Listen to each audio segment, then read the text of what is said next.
Hey, guess what? It's Radio Market. Call in, sell your merchandise. You can negotiate and negotiate, give away and trade. We on radio, internet, and TV. Like us, share us, and subscribe to ZIZonline.com. And remember, we don't sell nothing over $5,000. Join us right here on ZIZ Radio every Saturday morning at 10 o'clock. Call 465-1977, 465-1903, or 662-8674. ZIZ Radio, giving back to the people.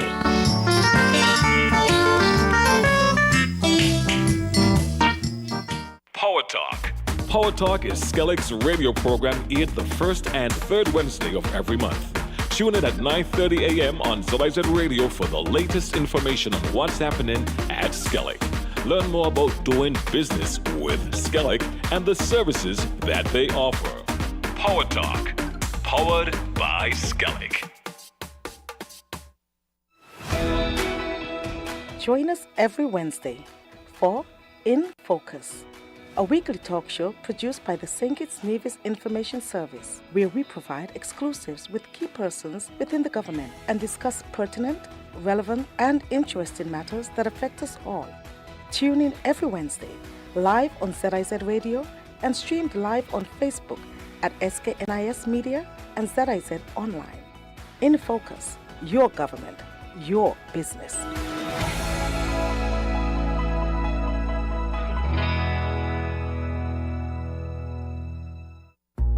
Talking Sports is back.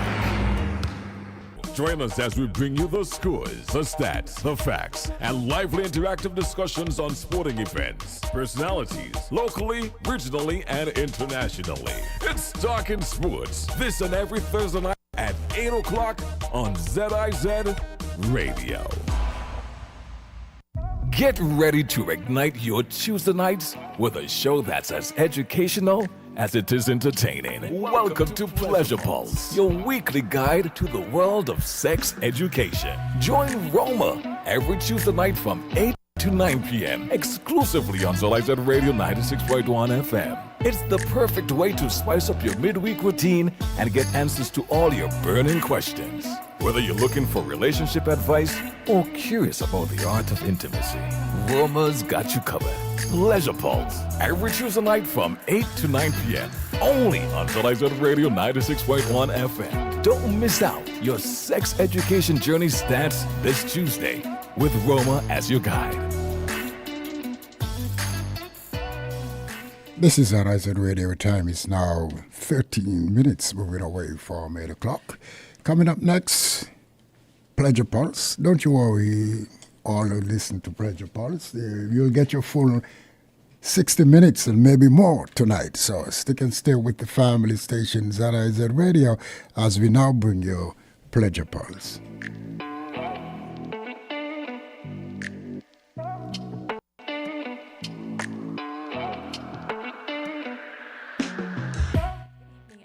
Welcome to another episode of Pleasure Pulse. I'm your host, Roma Richardson, and I'm so happy to have you here with me for another Tuesday, another conversation about sex and something. As usual, before we get into tonight's discussion, I like to take a short break. Mr. Clark came on to let you know that you're getting your full hour and maybe... maybe we'll see how the night goes, but let everybody know that Pleasure Pulse is live, and then we'll come back and get into tonight's conversation. So stay tuned.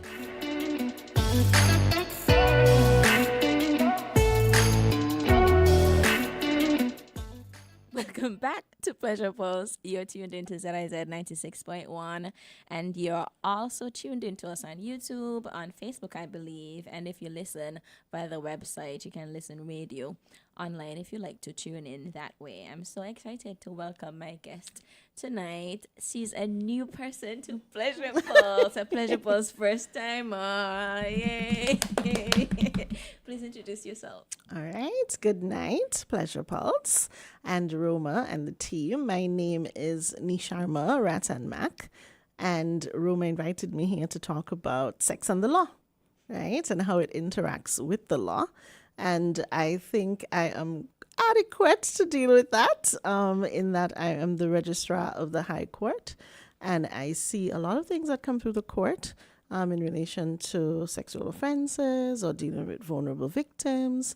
And so I'm happy and thrilled to be here. We've been talking about it for a long time, so I'm happy to be here with you this evening. Thank you so much for joining me. And I recently had a conversation with someone else related to the law and maybe some of the changes that could be made. I think, no offense, to bring it more into the 21st century. We know that a lot of the laws have not seen a revision in some of them, I think, decades, right? But anyways, that ain't what we're talking about. No, that's for another time. That was just a side note. But this conversation has been in the makings for a while, as Nishama said. And there was something that happened a few weeks ago.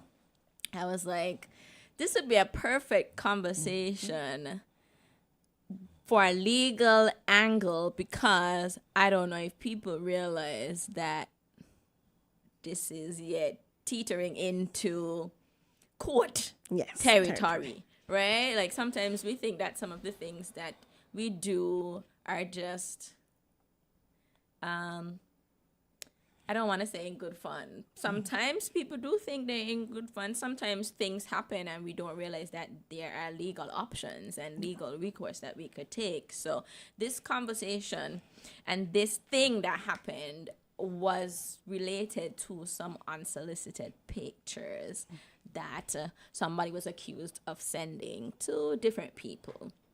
And I know that the cyber crimes, I think it's the cyber, you tell me. I'll tell you. It's the Electronic Crimes Act. Right, okay, so makes reference to Yes. those kinds of things. So talk about the Electronic Crimes Act and what's in there, especially when it comes to sending unsolicited Okay, well, nude pics. explicit pictures. I will go back to something that you said about that persons think that things happen and it's just, they're not aware of it. And that's one of the reasons I'm here tonight. And I take any opportunity to go on any show or talk about anything in terms of people knowing their rights. And I think a lot of times in society, people don't really know their rights, nor are they aware of what options are available to them or legal options are available to them. So they may do things and not really necessarily know that that is a crime or that is something that can be prosecuted or, that's something you can take action in. And so I'm happy to be here to talk about that. And electronic crime is also a new area. It's relatively new piece of legislation in terms of things that we have on the books that deals with those things, taking unsolicited photos, sharing data, content, anything from the internet. And I tell people all the time, yes, we're in an age of where everybody wants access and everybody wants to take photos and everyone wants to share their photos. But you also have to be mindful of, in the back of your mind, what are the dangers of that? Where is that photo going? Does this have my authorization to use, does this person have my authorization to use my photo, to use my image, my likeness, to take it somewhere else? Even in the instance that you're talking about or the thing you're talking about in Carnival and things like that, when we go into the bands, do we sign any contracts that say you're authorized to use my photo anywhere on your paraphernalia, that kind of thing? And those are the types of things we have to now look at in terms of, as we build our Carnival product, we have to control those things. And the Electronic Crimes Act basically says in the section that any sharing of any sort of obscenities or anything that is obscene, anything that is a threat, even if someone threatens you or tells you something and they share that. We like in St. Kitts right now, everybody, well, the whole Caribbean really, or everywhere that uses WhatsApp, forwarded immediately. You see the forwarded many times. Mm-hmm. You see these types of things, and the content of what is shared sometimes is disheartening, especially for me as an attorney. You see the things and you see that is shared and people sharing it over and over, whether it's even a fight among children or whether it is something, negative. Or I think there was one I saw with a little girl and a gentleman that was being passed around. These things, by you passing it around, you're committing a crime under the Electronic Crimes Act. And somebody, and this is the office of the DPP, or anybody can make a complaint to the police about that through the office of the DPP, and that person can be prosecuted. And believe it or not, we have had not many, but few where persons have gone to the DPP's office using the Electronic Crimes Act. And so I want persons out there in radio land, TV land, YouTube land to know that there are options, there are legal options available to you. And the Law Commission website, I have to say St. Kitts is one of the Caribbean countries that is trailblazing, that has all our laws online. Many countries still don't have that. And we are able to access all our laws online, and you can search using, I think the Attorney General was here sometime before speaking about the AI tool that we have, where you can search for legislation, search for keywords, where you can look up these things for yourself and see. But you do have rights, and you have to be very, very careful, especially in this AI age that we're in, because the AI now is taking it to another level where I can post a photo on my social media. Let's say I'm on the beach lounging somewhere, maybe Reggae Beach, maybe Carambola, somewhere lounging, and I take a photo of myself in a swimsuit. That AI now can take my face and put my face on a naked body. And then that can be shared and that can be disseminated. And so, yes, as we go into using, social media, we have to also educate our children and our young girls about the effects, the negative effects. And of course, there are positive effects, but you must educate them about the negative effects of these things. So if I'm a person who, I don't even want to say it, but I probably could not count the number of women in particular that have received pictures of people's penises that they never asked for. Is there anything that I can do legally? Yes, you can report that because that would be considered an obscenity. Well, the question first is, did you ask for the photo? Okay. Because that's first, because Right. that's your consent. But the second thing is, if you didn't ask for the photo, or if this person just randomly sends you this photo, and of course you have to look at the context in the conversation of what the person, what conversation they were having with the other person. To see if to see there was what something that maybe that prompted that. Okay. But if you have someone who maybe is harassing you or sending you photos, yes, that certainly is a crime, and that can be reported to the police. You can make a complaint about that. And the DPP's office is the institution responsible for following up with that complaint. And so these are things that persons need to know, especially in terms of women as well, because I think one of the big issues for me, or what I've observed, is women do allow, it's in our culture. We have to start culturally. Yeah. And I'll start just simple with catcalling or, telling somebody how they look or saying some sort of demeaning comment about the woman. And then worse, if the woman, doesn't respond, then that's a whole negative thing as well. And so, and that could turn into something else, an assault or it could go further. But I think once you know your rights and once you know, you respect yourself, then you should stand up for yourself. So I encourage all women to do that. Yeah, I mean, as part of that conversation, but not just in that conversation, because I think people think that, some things are so normalized that they're almost expected, and then when they happen, excused. Exactly. So that's the patriarchy. You kind of, people sending you, and this is not to suggest that people don't send unsolicited pictures of their breasts or their vulvas or their bottom. That's not what we're saying. But we're talking about what tends to happen a lot and what is kind of seen as an accepted-ish part of, as in there's not enough challenging to it and enough condemning. Well, I think it. that's it. And, I say in the courts all the time, and I say this to my jurors, they could attest to this all the time. I said, when we see the crimes that come through the court, right, it is truly a reflection of our society, right? And so we, as a society, have sometimes to take a hard look at ourselves to see what we accept and what we don't accept, or what we choose to remain silent on.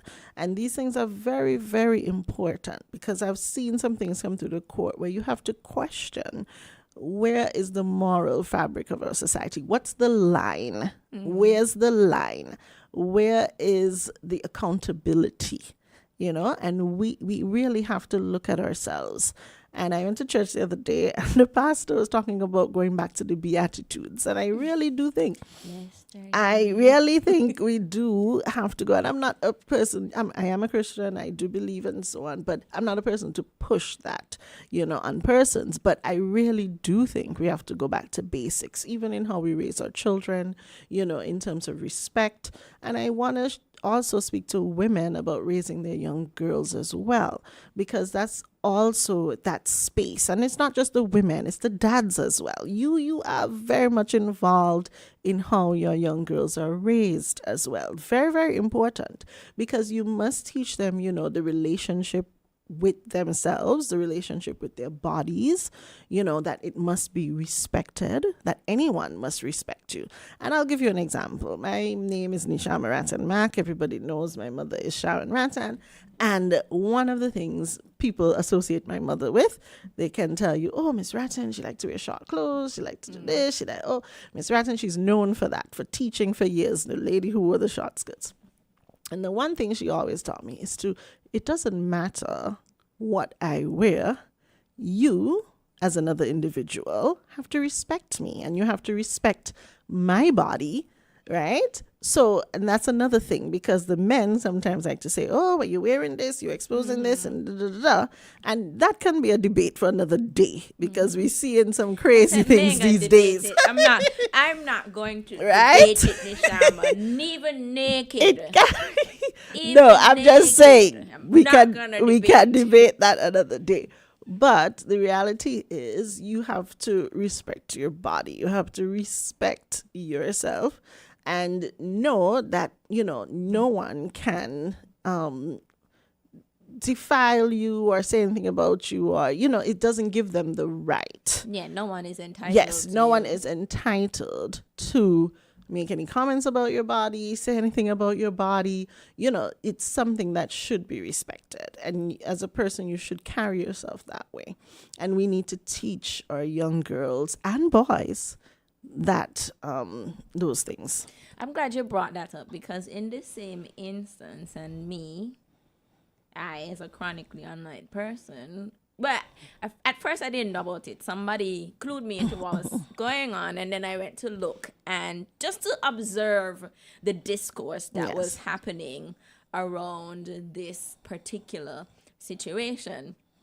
And well, one, there were some people who were saying, I have received unsolicited pictures too, and essentially I'm fine, that's a part of life. You just get over it. You might not like it, whatever, but you get over it, blah, blah, blah. And then there was somebody else, as you talk about, like, regardless of what you're wearing, doing, nobody having a right to you, somebody else posted a picture of the girl in question, who received the picture.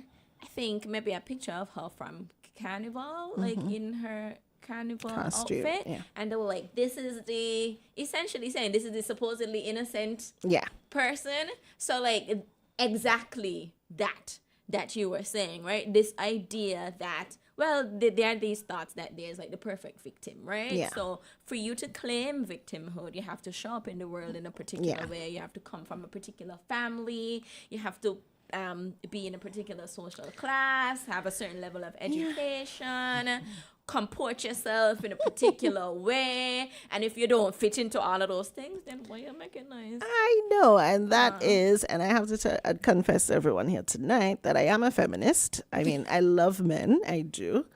I have nothing against the men. I believe in balance, yin yang, testosterone, estrogen. I believe in all that. But I do believe that our societies are just based in the patriarchal systems that we do have. And it's going to take time and work to get to another place of gender equality. And St. Kitts has come far with those things. However, having women in positions or having women do this and do that does not mean you're affecting the patriarchal system. And those things are reinforced with that. So, and they use other women, unfortunately. It's unfortunate that other women actually reinforce the patriarchy, because I'm sure in that discourse, I can bet most of them were women. Well, I can't. You can't say. I can't say, because I couldn't see like who is everybody. that? Right. Like it wasn't like a thread or Yes. anything. It was different people's. And posts. so that's something. Definitely, they probably were. And you know, we have to look at that and look at how, and with International Women's Day coming, these are things that we really have to do, and it's very important for women to support women. And I think, people take that for granted, or they take it as just a simple thing like, oh, you're saying that. Yeah, but you have to support women. Women make economies go. We have so many single women households. They make things move, and they're the creators of life, the givers of life. So I think we have to support women, and men have to support women as well, and try to see that the society, looking at it and the patriarchy. And maybe I'm speaking a lot about this because I'll mention this, but I've been doing a deep dive into these Epstein files, and I'm appalled at the kind of things where I'm a millennial and I have to wonder in my mind, were they selling us the patriarchy all along? And so these are questions you have to have, and questions I think people need to have with their young girls and their children. And it doesn't have to be in any fancy format calling patriarchy, but you just let them know certain things about women, how to show up for women, how to be women's friends, how to, those types of very, very simple things. I will say to add to that point and to close off this part, of this conversation. Sorry, that's not very final. But it was a lot of men who were calling out what was happening. That's good. So I was very surprised and that's very good. The more partners we get, the better. To see it happen. And I think, as you said regarding this, the start of this show, sometimes people don't know that what has happened to them is a crime, and sometimes people don't know that what they're doing is a crime. So education is important. I know they say ignorance is it's not an excuse in the law, but it's not. But education is important. We do have a responsibility to educate people so that they know how to keep themselves and each other safe, and they understand at least, when called out, that, perhaps what I was doing that I thought was cool maybe isn't cool. Yeah. I tend to think that they do know that it's cool. I think I think people will test you to see what your boundaries are. Yeah. And I think as, you have to look to see what your boundaries are, because I have to tell you, some women explain things to me that happened to them. And I just, in my mind, say, this guy would never do that, to me. But you see, I think they seek out persons who they know. Like, you ever heard the term monkey know which limb to jump on? Because once you are very self-aware, you know things, you're more alert or recognize these patterns or things, then it becomes harder to deal with somebody like you. Right. But if, they tend to look to see, or they try to test your boundaries. But if you cut that off, because I can tell you, if anybody send me any picture I don't want, right, I would send you back such a message that I don't think you'll message me ever again. But, these are the types of things you have to, like I said, it's just about education, letting persons know what the law is, what their rights are within that space. And then I think more people, you'll have that buy-in. Okay. Let's take a break here and then come back and continue talking about sex and the law. Stay tuned.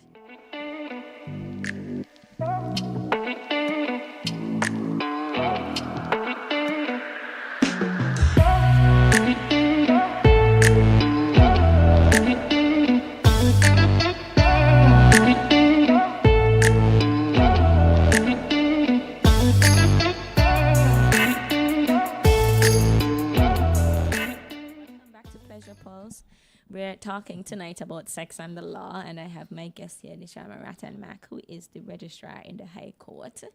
And so far, we've talked about, actually, we've connected a lot of things, and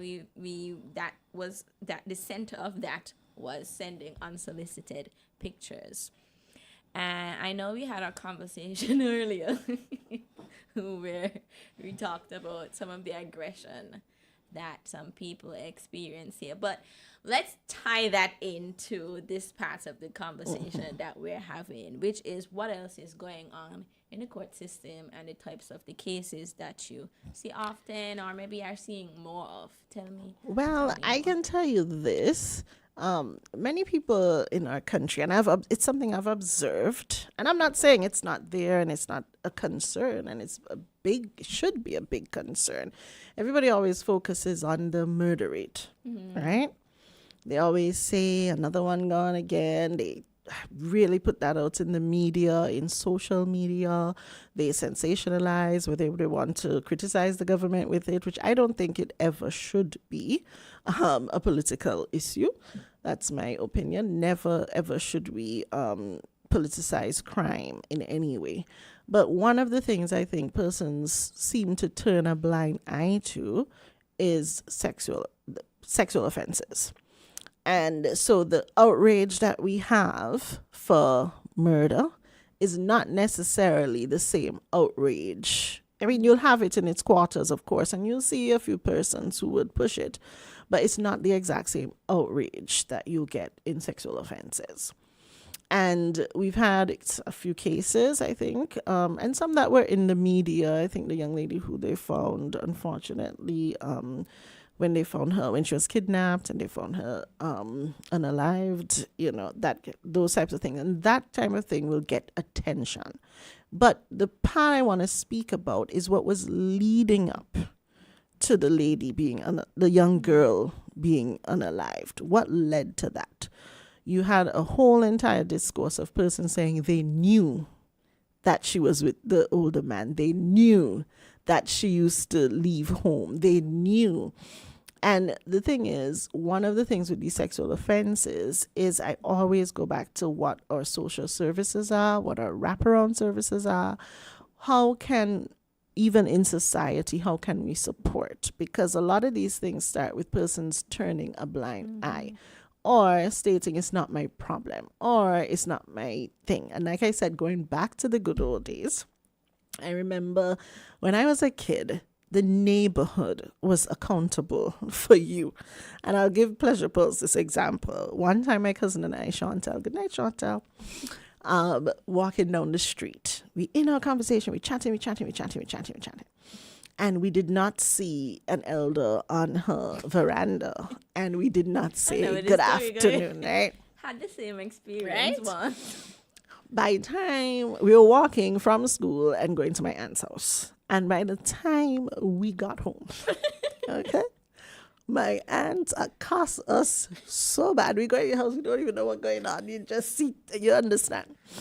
And, we were just, that was a time I could just relate to where, the neighborhood was accountable for the children. The neighborhood, she already called my aunt. You understand? She already called. And we have to, everybody thinks we need to accelerate. And of course we do as a country. We have to move on with technology. We have to go with the times. But I think as a Caribbean nation, we need to also keep our culture, keep back to basics. And basics in how we raise our children, having families, having extended families, having neighborhood families, community. That is where I think we need to build, because if you do that, then these sexual offenses won't come. But we've seen recently a slight rise in, well, of course, statutory rape. And that is something that I think, like I said, accountability. And that's accountability by the school, the counselors, the parents, the teachers, even the police on the street. We must have accountability for our children. And of course, there are unfortunate circumstances. And you have to look into the family and look to really see what's the root cause. But at the same time, people know. Yeah. People know, people see, people don't report. Or people take monies, right, to keep quiet. And that to me is just a complete betrayal of the innocence of that child. It's a complete betrayal of that. And of course, the court deals with the vulnerable victims. And I have to assure everyone, the court we ensure that the victims are not re-traumatized. We try to protect their confidentiality at all costs in relation to these sexual offenses. Now, some you can't capture everyone, but we try to capture or to protect as much as we can to protect the victims. Okay? So we as a society, we really have to look at ourselves, especially in the statutory rape. And I'll give an example. I mean, I'm in this position and I see the craziest things, particularly when bail is set for these perpetrators. You see the girlfriends. The person is accused of statutory rape. And the person coming to support that perpetrator is the girlfriend. As in, is the girl? Victim. No, not the victim. Their adult girlfriend. Oh, okay. Yeah. So these things, people think these things, and then they just go fight the high school. The high school, you're right? Something, and you're gonna go fight a high school child. And these are the things that we have to look at. What are you supporting? What are you're actively contributing to this situation. And you have to look, I'm telling you, there are persons who come, and you have to look and wonder or ask yourself, where are we really living? I can tell you, I use my own personal experience in my family, and not every family is like my family, but my family is really, radical in some instances. I have an uncle who always would say, if you are defending yourself, we will come to help you. If you go to jail, for whatever reason, if you're defending yourself, we will come, right? If you steal, if you do any kind of crazy crime, we're not coming, right? But you see all these people coming, and then they're going to say, pull the heartstrings and so on. But I guess I'm a believer in tough love, right? Because you can love someone, you can be there to support them, but you don't encourage them in what they're doing, or you don't enable them in what they're doing. And so these are the types of things. Like I said, it's a hard look at society because unfortunately some mothers turn a blind eye. Unfortunately, people pass money to get rid of these crimes. Unfortunately, to clear the perpetrator's name while your child has to suffer or deal with that trauma. And then, like you said, they also re-victimize the victim. Oh, because what they're going to say, oh, the child looked big. Oh, the child fast. Oh, the child dressing like adults. I think I was recently reading something, especially with the music festival. I think there's a discussion around that now about putting an age limit, which I am for. But at the same time, they're saying, oh, the children look big, and that's why they look like adults, and that's why. But you know the age, you know what is happening. When they open their mouth, exactly. It's like, okay, if I didn't think you were a child, exactly, before, I know you're a child now. And so these are the excuses, and they're not really excuses in my book or in the eyes of the law. Let me say that. Because once anyone is under 16, That's it. It's an automatic crime. You don't need anything else, just the age. It's one of those strict liability crimes, we call it in law. And so that means once a girl, she could be 15 and 8 months. That's the crime. That's the crime. You have to be 16 years and older. And at 16 years, I even still think it's too young. But there have been discussion about trying to raise that to 18. Because at 16, it's young. I have thoughts, but yeah, that's still too young. my thoughts are that I think it's. Anyways, let me Right? leave me thoughts alone. Right, Go because ahead. at 16, yes, you can say someone is finished with high school and etc. You can be 16 and finish.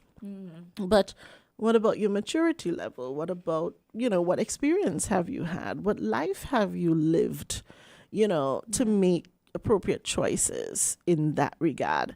So these are the types of discussions I think we need to have. And I wish to call out women's groups. I'm very wary sometimes of women's groups, and I have to say it because these are the things we should be pushing. These are the conversations we need to be having with our legislators and actually work in the system for how it's supposed to, in what it's supposed to be. And that is, groups are supposed to lobby, take these things to the lawmakers and say, look, these are the things that we want to see on the books. These are the things that we want to protect our children. These are the things. I think at one point there was a discussion about having a sexual offenders registry. I mean, these are the things that we want to see, and you must have people lobbying. This is what your democratic right is. What you vote for. You put them there to do the work of the people. And if the society feels that this is what we want to do, then that's the direction that we need to go. And so we really have to look and see what effect we're having in these groups. And of course, they do good work, and they're doing, some of them do very good work, but we have to go beyond. We need more feminist work. Yeah, more feminist work, more change, more felt change, because there's a difference with doing activities and so on for the women, which is great. But how are you getting to the actual women, and where are you tracking those changes?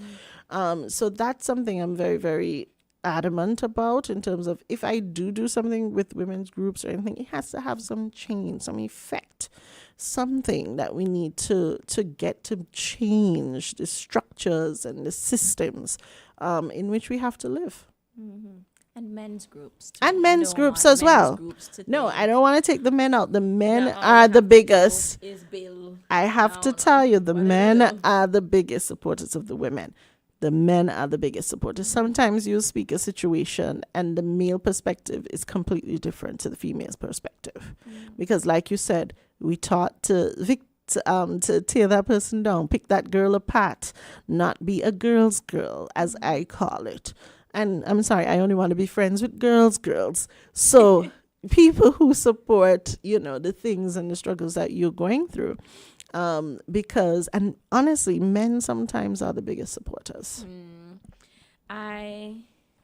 You said a lot. And Yes. I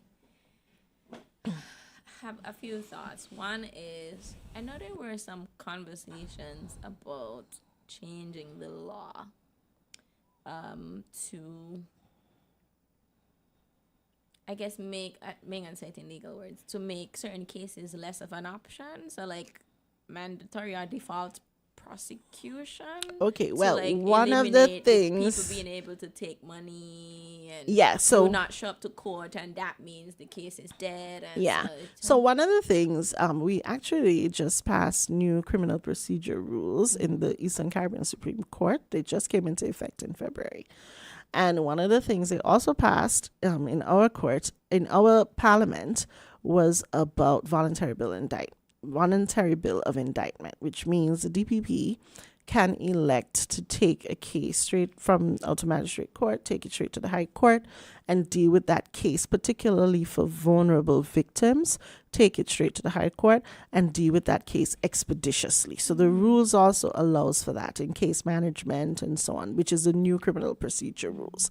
That tells us you can now expedite those particular types of matters, or ask the DPP to expedite those particular types of matters, especially in dealing with the vulnerable victims, because you had a situation in the legal system by no fault, because the system is, there's so many things to deal with in the criminal justice system.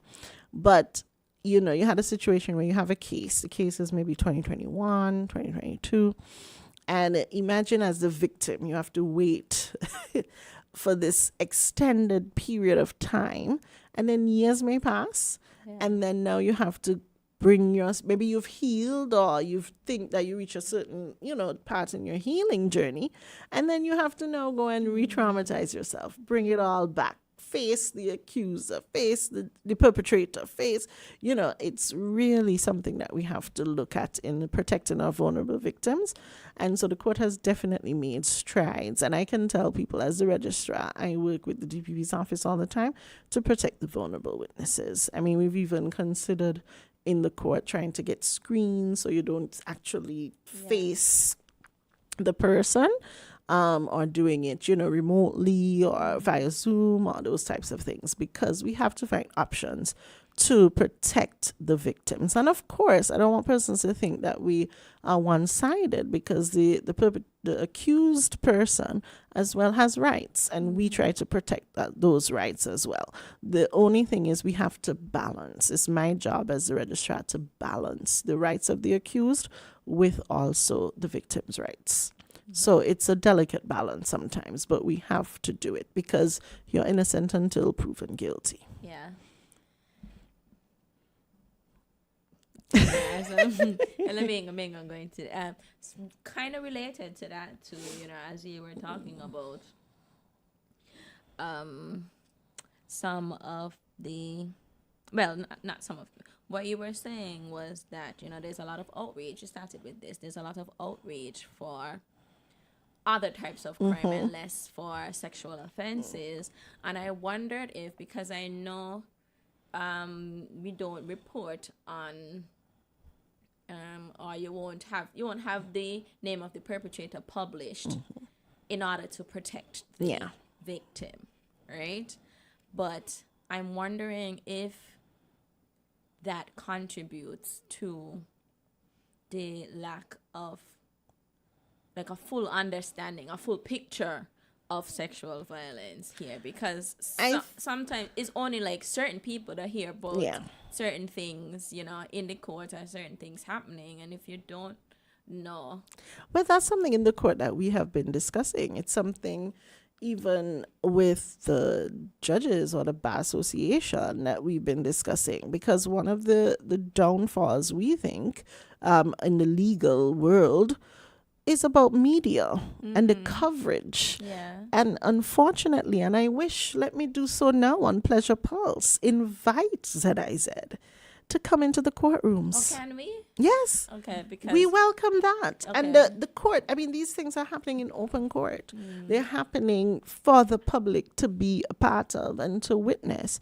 And one of the failings that we've realized, and one of the judges, he's a big advocate, both of them actually, but one in particular, in relation to media coverage. There's some big cases coming out of the court, and the media coverage is limited. There's some cases that happen, and you wonder, well, nobody mentions it on the news or says anything about it or writes an article about it. And that's one of the things we have to look at. As he puts it, and I'll use his words, the media is the fourth estate. You have the government, you have the court, you have the legislature, you have the executive, and the media should be the fourth estate, keeping all three in line or in compliance by writing articles, putting things out there. But we have seen no media in the court. And that's something we have been for sexual offenses. Well, sexual offenses is different, because those ones are done sometimes in camera. Right. In camera means just the victim, just the person, and we do that to protect the victims, right? But just in a whole and general, because you don't have to be in getting all the gory details to write an article about something that is happening. So you could always discuss or ask DPP to make a comment, anything like that. You don't have to be physically be in the space because we try, like I said, we try to protect the victims at all costs. And, one of the things in our society we do have to look at is confidentiality. Because these things have to pass through based on how the court structure is. It has to go through certain steps. It has to go from the police right down to the DPP to the court office and we have to look at our confidentiality and how we love to blame the victim. Blame the victim or talk about it. And I speak about it with the jurors because every time we have a new assize, I have to do a jury array. I have to do an orientation. And I speak to them about it. I say, when you come here, the information, especially in the sexual offenses, the information I'm going to give you is not to go out and talk with your friend or talk about it casually. These people, just imagine. And one of the things I always tell them is empathy. We have to now start teaching empathy. These are the attributes, because put yourself in the victim's shoes. Put your child in the victim's shoes. Put your aunt, your sister in the victim's shoes. You have to do that because that is how you're going to understand what that person is actually experiencing or going through. You may not even know the full extent, but at least you'll have some inkling or understanding of the trauma that person might feel. And not what you would do and not what you would do, exactly. Not that you went through it. Exactly, because you're probably not okay. You don't know. Probably not okay. And also, that thing that you went through should not have happened to you. I think it's like, and it goes back to the entitlement, the normalization of certain things, the expectation that certain things will happen, the idea that certain things are just a part of life or a rite of passage. Sexual violence is not something that has to happen. It is 100% preventable, right? It ain't got to happen to certain people. You got generations to anybody. in families who have been assaulted by the same person for decades, and you just expect it to continue. It doesn't have to happen. It doesn't have to be. It doesn't have to be a part of your life. Sorry, go ahead. I was just going to say, one of the things I wish... That was a little rant. It's okay. We could create a safe space or a safe space for victims to come forward. And we do have the Special Victims Unit, which they have been doing some good work over the years. So I do acknowledge that. But I still think there's always room for improvement or refinement of the programs, because we need a safe space, a space where victims feel safe. Even if I'm at home and I have an inkling that something is off, or I have an inkling that, something is happening that should not be happening, I think we need to create more safe spaces where the victim can feel confident and not think that their information is going to be shared or somebody going to talk about them or they're going to be judged. Or, we need to create more safe spaces for the victims.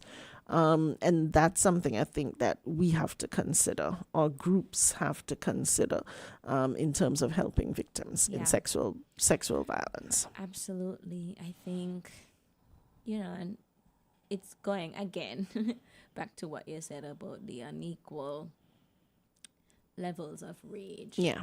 Because sexual violence is also one of those things that you don't see. Yep. So unlike somebody getting stabbed or somebody getting shot, which is not to diminish, the effect of that, sexual violence is one of those silent and sometimes invisible crime. And I'm saying sometimes because a lot of times Yeah. Or you have an idea that something is off. And while I was coming on my way to the show, I was thinking about an imaginary conversation that I plan to have with I have a meeting with some folks, and I was like, if I have the opportunity to bring this up, I want to bring it up because it was specifically related to the connection between sexual violence and other types of violence. Yeah. Because I think one of the things that we don't see too is how people respond in unexpected ways when they have experienced sexual assault or sexual violence. So we might not expect them to start a life of breaking into people's homes or to commit homicide themselves, because those And don't seem like it affects, connected. like I say, it affects everything. It affects how you see yourself. It affects your value. It affects, it's so many emotional effects, not just the physical, but also the emotional scars that you have to carry for a very, very long time. And I think I'm no counselor, but I can only imagine the weight of that. And that's why I mentioned earlier that it starts from before. I'll give an example. If you see a child, and I speak to teachers now, you're in a class, you have children, they come in every day.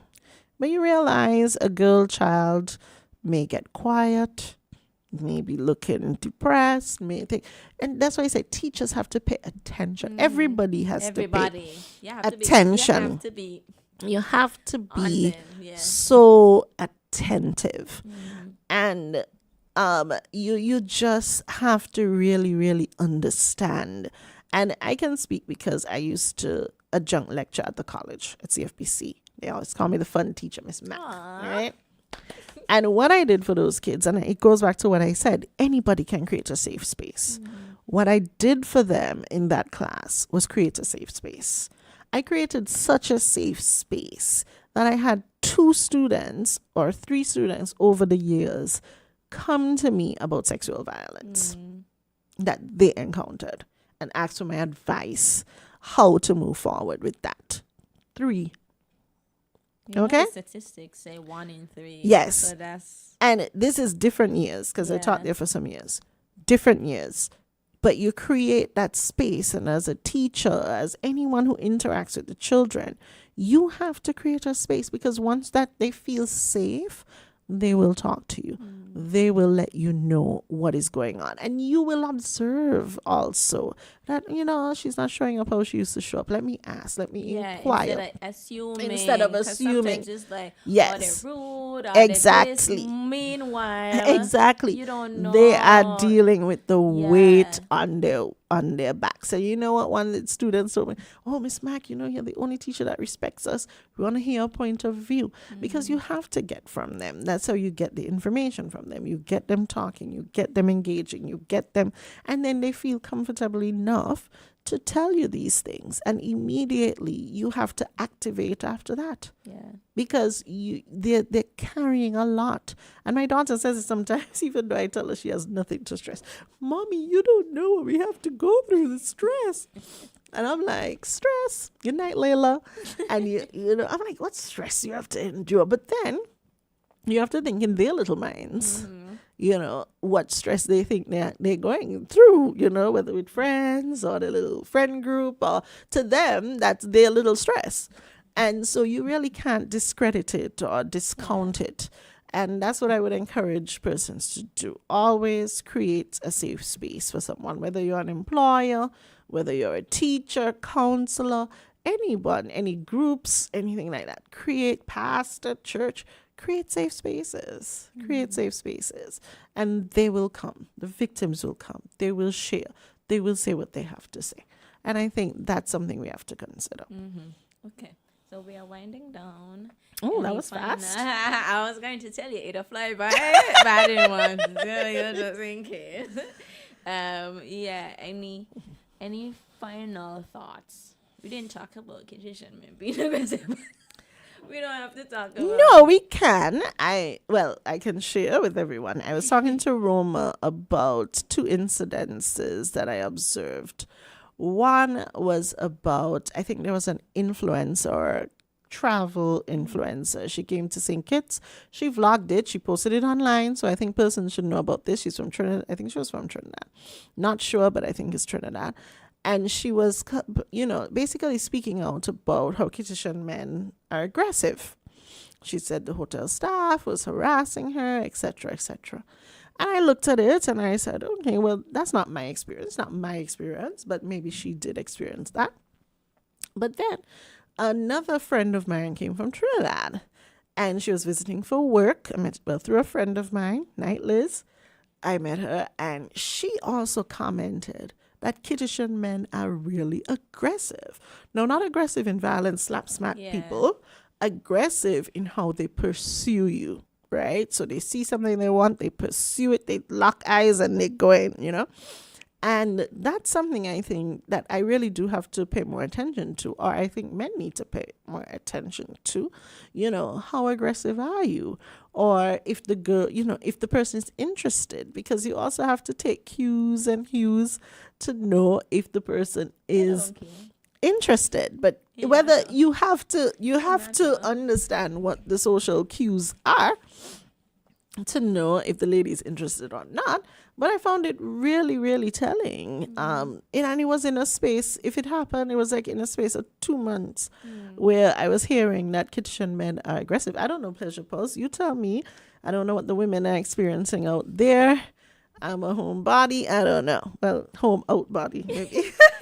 That seems like a good question for people to ponder on. Yeah, But tell I us, will Pleasure say- Pulse. Yeah, tell us, Pleasure Pulse. Yeah. Be on the road and tell me. But I will say I agree. And as I said, I don't think they care about actually seriously pursuing you. I think they're just socialized to catcall people, to seep people, to... So in pursuing, like, and trying to be in a relationship with you or anything, it's just like... You ever watch, what name? Unbreakable Kimmy Schmidt? No. When I was young, I think I did. Okay, so there's this one episode, the guy who Titus ends up with, he's a construction worker, and he's gay. So he and Titus Together, is the man, they're together, he's gay. He other co-workers, you know, construction workers are notorious for catcalling. Yeah. So they're catcalling, and he doing it too. And I think there was one person who was like, why you doing that? Yeah. Like, and he was like, everybody I don't know, doing it. I feel like everybody doing it. I have to. It's like, you obviously not interested in any of these women, but you just feel like you have to do this thing. If only the people stopped and were like, let's have a serious conversation, they would probably step back and be like, actually, exactly. And, you know, sometimes I wonder if it's maybe just their confidence. Because, I mean, for men, you could give a woman a compliment. You don't have to catcall. If the lady look nice, say, well, you know, you look beautiful look today. nice, Or, you like your this. Enjoy your day. Full stop. Exactly. And it does not have to go beyond that. Yeah. So that's why I say, but I think it's something that the men have to look at and work on in terms of how they approach women. And I have to say, and I say this all the time, I speak to my mother about this all the time. Women also reinforce it because you accept it. And you have to know what your standards are and what you're actually putting out there, even though I'm going to be single for a long time because I have standards, and that's the problem. But you have to know what you're going to accept. And I think a lot of, from what I observe, a lot of girls settle for that. They think that that's the thing, that's okay. And I'm no guru. I have no experience with this. What do I know? But I do know that you have to respect yourself, and you have to set boundaries, and you have to answer them back. And, you know, be, like I said, confident in who you are and what you stand for.